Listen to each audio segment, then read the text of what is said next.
Hello, friends and fans of the podcast. This is going to be a weird episode. So, I don't know, get ready, I guess. This is your host, Arty Astor. So this episode that I am doing now, which is about Beth Hart, I think we need to B sharp and C Beth Hart because she's just simply wicked awesome. I would say that this episode is special because, well, it's going to be my last one for a while. I think I need to reformat a few things. What I ended up doing recently was, just long story short, I already recorded a complete Beth Hart episode. Complete, done, finished. It was like a half hour long. I made a few edits because I think there was a point where I had a sneezing attack, so I just edited that out. There was a couple other points I couldn't think of a name, and it took me like 30 seconds to think of a name, so I edited that out. I do make some edits, post-production. Well, interestingly, I ended up editing my podcast episode that was a half hour long, and it ended up being about 5 gigabytes in size. And I'm like, no. Even for an audio file of a half hour, I can understand 400 megabytes. I can understand half a gig, 5 gig. And then it all of a sudden became corrupted, and I lost the file. And I contacted Reason. That's the digital audio workstation that I use to create my music. But because of all the editing, features, I use that for my podcast too. And trust me, it works out better than a lot of other, programs out there that are for podcasts. Well, long story short, I lost the file. I lost all that work, and this was at the end of editing everything. So I lost all of that time editing the podcast also. So what happened? How does the story end, Arty? Well, I contacted technical support with Reason, and they got back to me, and this was their answer. And I've been using Reason forever for my music, and I told him that. And I even told him, hey, just so you know, I probably am going to tell my fans of the podcast my experience. So it's just something you want to keep in mind as you deal with me. Not that it's a threat or anything, but I'm very open about my experiences with when it comes to working with other musicians or working with programs and things like that. This is a podcast about music, and I use a music recording software, program in order to record my podcast. So I'll probably end up saying something, and I'll tell you right now, when I opened the case, you wrote back with an answer and then closed the case. And I work in technical support myself, so that type of, here's the answer, accept it, case closed. And I didn't like that, so I ended up writing back and just saying, if you could keep this case open until I'm satisfied that it's been resolved, or until I'm satisfied that you've given me the full answer. Because he ended up writing back and he said something very ambiguous. I don't even remember what he said, but all I remember is that I was upset that he closed the case. So I wrote back, don't close the case. You know what? Keep this case closed. I'll open a new one. Why not? I'll just open a new case, get right in, and that way I'll have a fresh case. So I opened a new case and I said, please don't close this case until I get back to your response. But, this is the situation. And I explained what happened. I said, hey, I recorded a half-hour-long podcast episode. It ended up being 5 gigabytes. And I know that there's something wrong with that. But then the file was corrupted. I couldn't open it. No matter what I did, I lost all the information. If I somehow send you the information, is there anything you can do? Can you uncorrupt the file somehow and send it back? He writes back, no, we can't. This is the solution. You're running Reason 10, and you have iMac, for a computer, and you're using Big Sur for your operating system. Well, Reason 10 is not compatible with Big Sur. You're going to have to upgrade. So I wrote back, and I said, upgrade to Reason 11. Now, Reason 12 is slated to come out in like 2 months. So his answer is spend $130, upgrade to Reason 11. He didn't say anything about maybe wait out Reason 12 see if it's worth it to upgrade to Reason 12. You'll even get more functionality, more features. And I heard that Reason 12 was a heck of a lot better than, the upgrade from Reason 10 to Reason 11 was really not that big of a deal. There are a lot of people like me who will not spend the $130 to upgrade to Reason 11 because there just aren't enough extra features in Reason 11.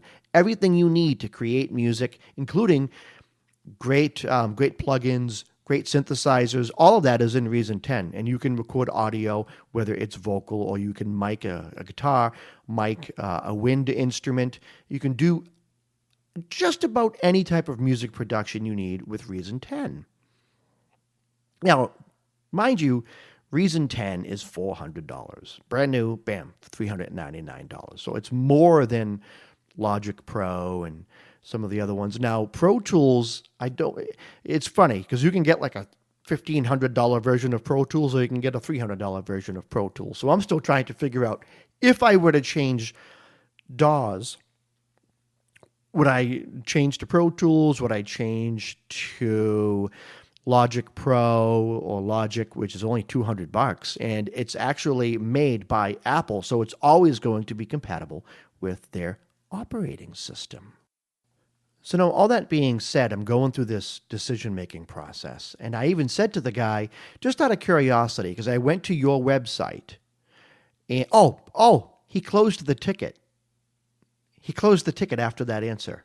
So even though I said, please don't close the ticket when I respond, he closed it. So I opened a third ticket, and I emphasized, it's really weird. I work in technical support myself, and when a customer opens a ticket, I don't just spit an answer at them and then close the ticket without knowing if they're actually satisfied or if they have any follow-up questions. So I just find that to be really weird. But anyways, my question was going to be, and I explained, you said that the only solution to this problem is to upgrade to Reason 11. So fork over $130 to you. Your answer to this problem is to fork over $130. Wouldn't it be also to wait it out? You have a lot of Reason users, and Big Sur is a pretty popular operating system. You have Reason users who use all versions of Reason, 7, 8, 9, 10. So there's nothing in the works. You don't have anything at all because your website actually says that it's still in beta testing. Reason 10 or any version before Reason 11 is still in beta testing with Big Sur. They're still doing all this testing to see, I don't know if you would call it beta, but it's still in testing with Big Sur to see what the compatibility issues might be and if there's a way to resolve it. And then he writes back, nope, we're not going to resolve this issue. You have to upgrade. So I wrote back, okay, well then shouldn't that be definitive on your own website? Now, I want to let the listeners know, this is my fault. I upgraded to Big Sur due to my job. So I work for a company that actually, even though my computer is mine, it's registered with the company, and I got flagged saying, hey, it would be a good idea to upgrade, la-di-da-di-da. So I upgraded to Big Sur. And what's interesting is now that my computer was compatible or compliant with my job, the operating system was not compatible with Reason 11. So I should have done a little bit more homework before I upgraded to Big Sur. And in the back of my mind, I kind of thought, I'm upgrading to Big Sur. Maybe this isn't the right decision because it might not be compatible with Reason 11 yet. From my experience, these things are always a matter of time. Testing gets done, and then maybe they come up with some type of upgrade within that version. Hey, Reason 10.216 is now compatible with Big Sur, things like that. So I don't know. So I asked him, what if I just change DAWs? What if I change to Pro Tools? Okay, it's right there. Oh, Logic Pro, right? It's made by Apple. I'm not going to have any compatibility issues. Is it difficult for me to use Reason 10 as a plugin so I can get all the synthesizers? Plugins start at Reason 11, he responds. I write back, okay. I'm going to wait it out. I'm going to see what happens. I'm still able to use Reason 11. It just has, it's wonky. It's a little weird. It just acts funny at times. And of course, on that time, I lost the whole entire episode. So I was a little upset, but not that I don't want to believe him. He works at the company. He should know. I should just take his word for it. But I can't tell you, I just feel like customer service these days, the response is tell the customer anything so that they stop asking questions long enough so you can close the case. And I get that sentiment. I just don't agree with it from a buyer's perspective. When I'm the customer, when I'm the consumer, and I paid the $400 for the program, and your website is telling me that they're currently testing Reason 10 with Big Sur for compatibility issues, but you tell me, nope, there's no hope, buy the new version. I have a hard time buying that. Then change the language on your website. Say it's completely incompatible. It never will be compatible. Don't upgrade to Big Sur. Or if you upgrade to Big Sur, you're going to have to, invest in Reason 11. I don't know. I guess that's really not a long story short. But anyways, here I am. I'm recording this episode. Oops, sorry, I just whacked the microphone.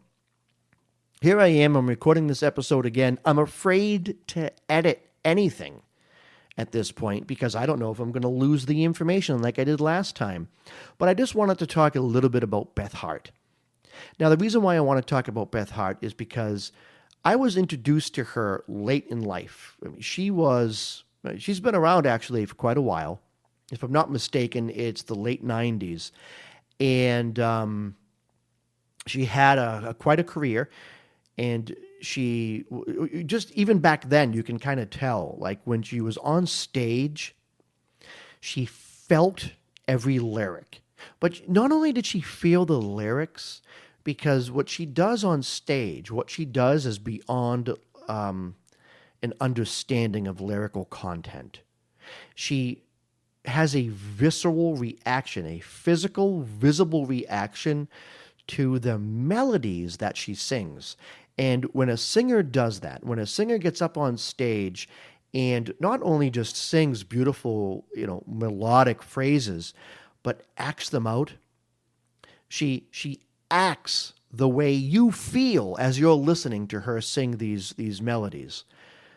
And I'm not talking Shakespeare. She's not up there, quoting poems or plays or anything like that. She's singing songs. Some songs are hers, some aren't. But you can feel. Like if you have an instrument, you have a guitar, and the guitarist is just bending or he's making it cry or he's doing something. They make faces.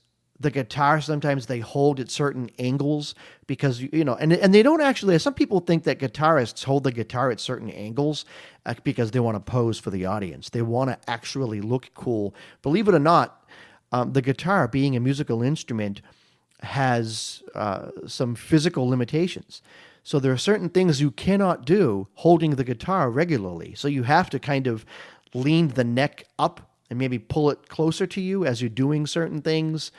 So the guitarist embodies, they usually act out what they're doing because it's a physical instrument. It's very tactile. And if you're doing some bending and it's really melodic and it really feels good to listen to, usually facial expressions, the famous guitarist facial expression goes along with it. Beth Hart does that vocally. I mean, she is just, I don't know what the heck she does, but it's probably the most physical I've ever seen an artist react to a melody that they sing. So I'm just going to name 3 songs, and I want you as the listener to do the rest of the research. I really have a lot of faith in you as the listener just going to YouTube and typing in her name. And if you don't know how to do that, well, you know what? If you don't know how to do that, you wouldn't be listening to this podcast, because I think it's harder to find this podcast than it is to just put Beth Hart in the search field in YouTube. But it's Bethhart. three songs I want you to listen to. Two of them have to be the live version because I want you as the audience to see the type of person she is, the type of singer that she is, okay? I'd Rather Go Blind. Now, she sings that with Joe Bonamassa. I believe it was back in 2011-ish. I could be wrong. Holy crap. She not only does she employ pretty much every single trick that a vocalist needs to employ in order to be a very good vocalist, but she does it naturally. She's not up there thinking, okay, now I'm going to pull the microphone away, or now I'm going to change my voice from a chest voice to more of a throaty head voice. She's that good. And trust me, that happens. Guitarists, trumpeters, pianists, they get to a point where they're so good, they're so well practiced that they don't have to stop and say, well, okay, now I'm going to do this part right here because I want to get a pinched harmonic on the guitar or whatever. They've done it thousands, tens of thousands of times that it literally, muscle memory, even though it's kind of a misnomer of a term, it becomes muscle memory, and that is exactly what Beth Hart does. If you want to see a soul singer who's one of the best in her generation, one of the best in her category, in her genre, you've got to just watch Beth Hart sing I'd Rather Go Blind. Another song that you absolutely have to see her sing live because it eclipses anything that she did in the studio is the song Caught Out in the Rain. Don't really know how to explain what she does. She ends up on her knees in this song, like just acting out some painful scene of love lost, but not really. It's really deep. And I think that's another song. So those are the two songs I know. Caught Out in the Rain and I'd Rather Go Blind. Watch her live performances. Okay? Now, the song I want you to go and listen to the studio version of is Fire on the Floor. And the reason why I want you to hear the studio version of the song, first of all, I don't know if there are any really amazing live versions out there. There might be. But Fire on the Floor in the studio is a perfect execution of the song, in my opinion. And again, she doesn't hold anything back. In one song, she's basically saying to you, I'm the best. I kind of know it, but I'm still going to give everything I can to this song, and I'm going to allow myself to serve the song and my musicians to serve the song as well.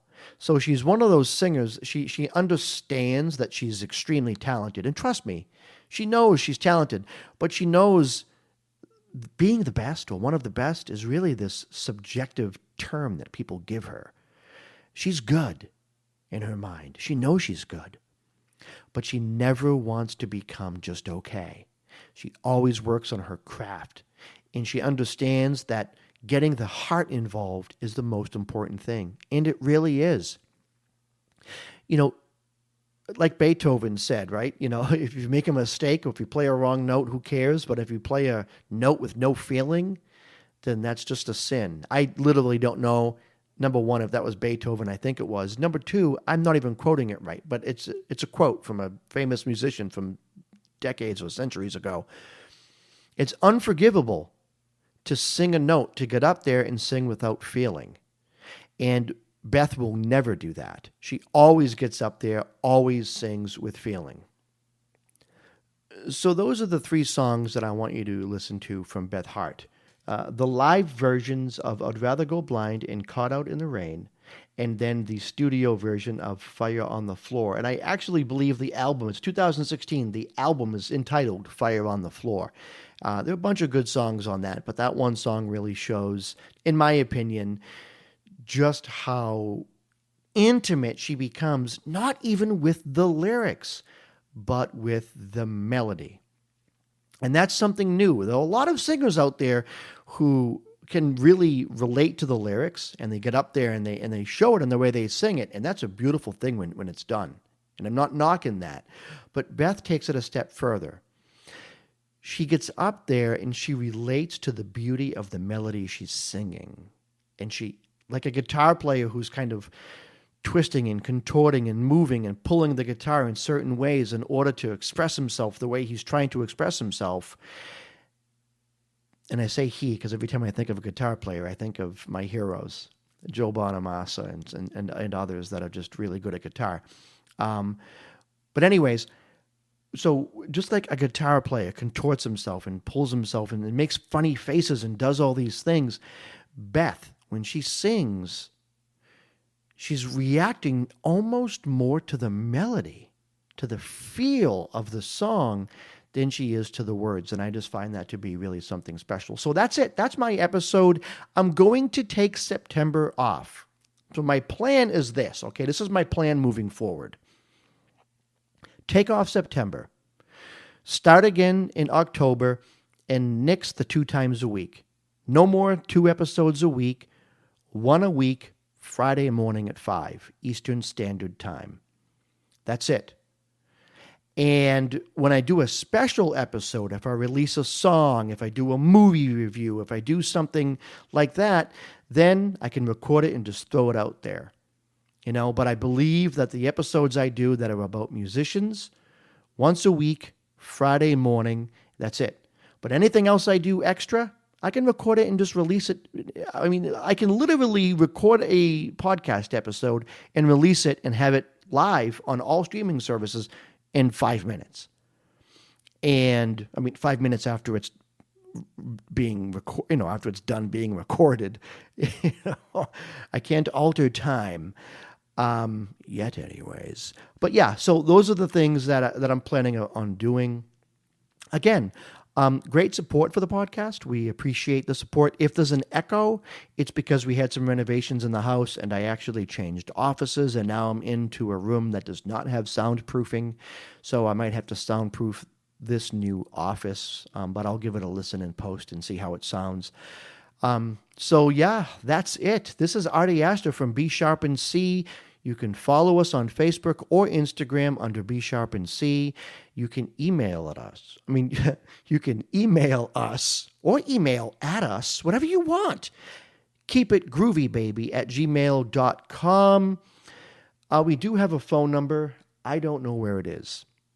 It's gone. I lost it. It's somewhere. But I will give you my phone number at some point, and you can call and leave voicemails that I will play on the air if someone so chooses to do so. So anyways, this is the end of this episode. Keep an eye out for me come October, the first Friday morning in October, 5 o'clock Eastern Standard Time. I will be releasing podcast episodes about music.